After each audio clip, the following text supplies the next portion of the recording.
It was a cold and foggy night in the city, the kind of night that makes a cat want to curl up next to a warm laptop. But not this cat. I'm Sam Spayed, private eye, and when Lady Fortune comes calling, I never turn her away.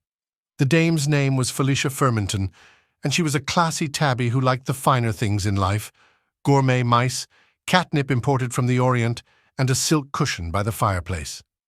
But her perfect life had been turned upside down when her prize toy mouse collection went missing.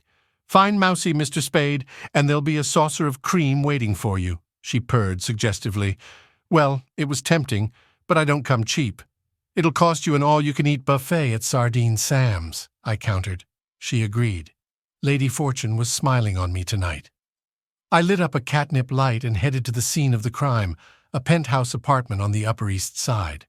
The place smelled of money and expensive perfume, reminding me of my ex-wife. I try not to dwell on that. Focus on the case, Sam. The collection had been stolen right from under the dame's nose. Either the perp was a pro or an inside job. I questioned all the usual suspects: the cook, the butler, the pool boy, but they were either clean or too dumb to pull it off. Finally, I caught a break. A furry paw print on the fridge. Too small for Felicia, must be the culprit. I pulled out my feline forensics kit, lifted a print, and analyzed it back at my office. Ran it through my databases until I got a match. Bada bing, I had my perp. A minor league cat burglar named Mitzi Mittens McFurball.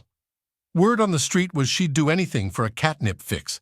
I swung by her favorite haunt, an illegal nip den downtown called the Cat's Meow.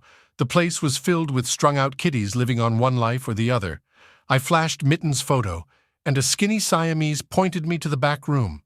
I found Mittens passed out in a pile of stolen goods: cat toys, collar tags, grooming brushes. The dame didn't even try to run when I busted in. She knew she was caught furry-pawed. "Give it up, Mittens," I growled. "Where are the mouse dolls you nicked from Felicia Firminton?" Mittens sighed. "Sold them to a fence name as Mr. Biggles. I'm just a patsy." I leaned in close. "Maybe if you help get them back, I'll put in a good word with the dame. Could be she'll go easy on you." Mittens spilled the beans on Mr. Biggles's entire operation. This could be the lead I needed to blow the whole catnip racket wide open. But first, recover the dame's property. I found Biggles and his goons playing poker in a warehouse by the docks. These mugs were real fish breaths, covered in fleas and matted fur. I stayed out of sight and listened in for a while. Sure enough, they were bragging about the valuable mouse doll collection they'd just acquired. When the game broke up, I tailed Biggles back to his lair, a rundown pet store that doubled as a front for his criminal enterprise. I watched him open the safe and pull out Felicia's mice, along with piles of cat treats and bags of premium catnip. Just as he set the mice on a shelf, I leapt out, claws extended. "Hold it right there, Biggles!" I yowled. "You're going down for trafficking in stolen squeaky toys!" Biggles tried to run, but I pounced on him with lightning-fast speed. After a minor tussle involving much hissing and a few minor scratches, he surrendered. I cuffed him with a pair of novelty Hello Kitty-themed handcuffs I keep for such occasions. Within an hour, the mice were back in Felicia's loving paws. She was so happy, she purred like a kitten and stroked me behind the ears. As a bonus, she threw in a case of gourmet tuna from her company's cannery.